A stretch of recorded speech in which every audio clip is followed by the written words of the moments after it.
kandungannya di dalam Al-Quran, antara lain bahwa Islam itu adalah dinul hadar.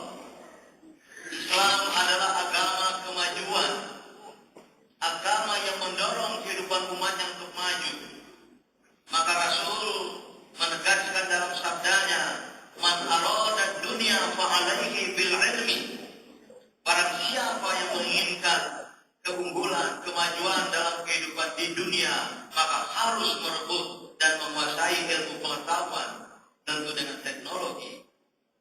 Dan oleh karena itu Islam adalah dinul hadar, hablum minallah dan hablum minan nas, harus menjawantah dalam kemajuan peradaban, dalam keunggulan sains dan teknologi. Islam juga adalah agama pembuktian, agama kesaksian, yaitu dinus syahadah, agama yang mendorong umatnya bersaksi, bukan hanya la ilaha illallah Muhammadur Rasulullah, syahadat keyakinan, tapi juga harus menjadi syuhada,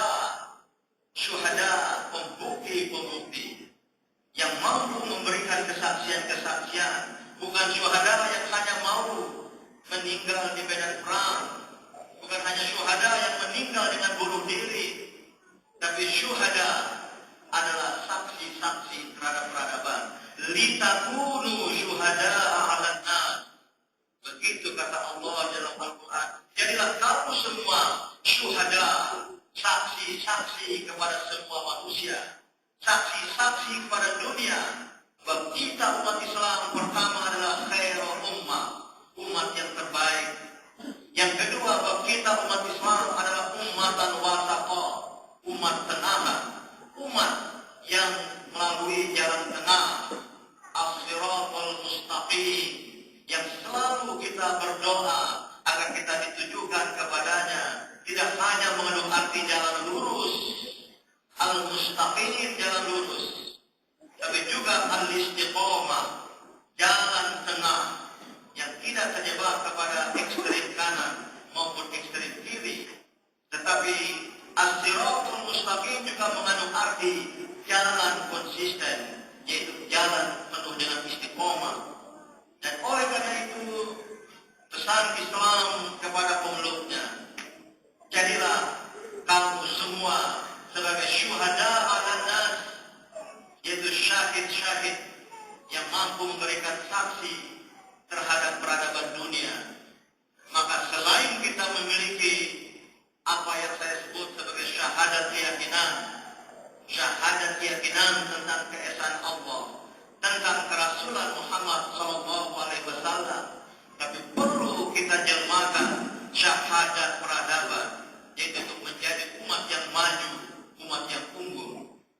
Oleh karena itulah hadirin jamaah rahimakumullah, pesan dari muktamar tadi sesungguhnya sangat jelas, bersifat klasik walaupun klise.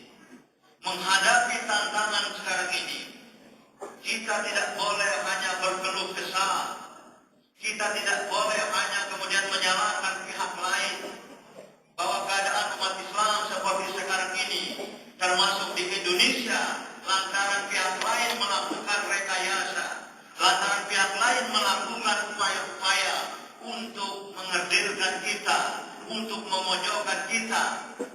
Tetapi jawabannya harus kita pulangkan kepada diri kita sendiri.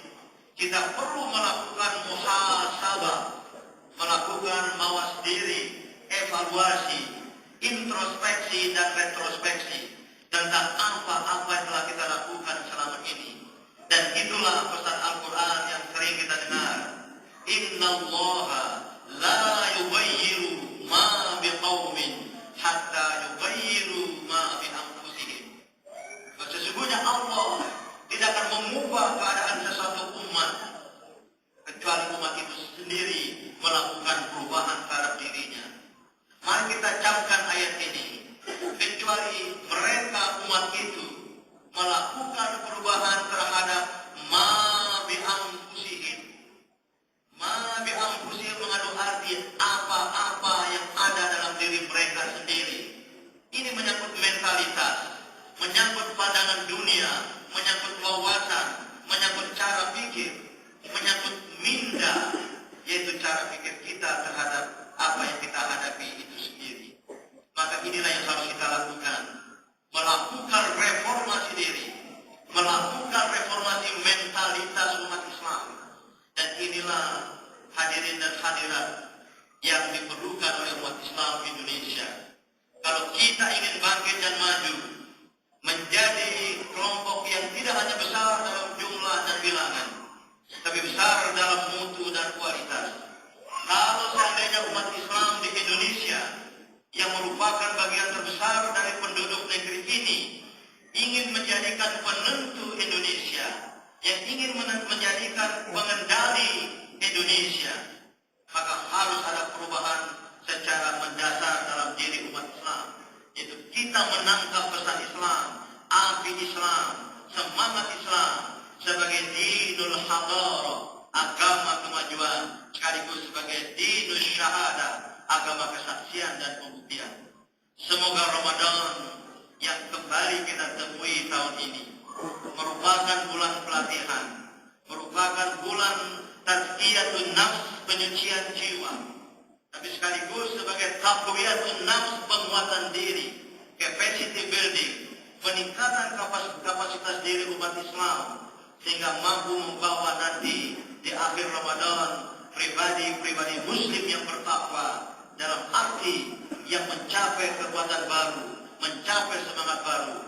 Dari individu-individu muslim seperti inilah kita berharap akan lahir jamaah Islamiyah, jamaah dan umat Islam yang berkualitas, yang merupakan pilar dari al-ummah al-Islamiyah.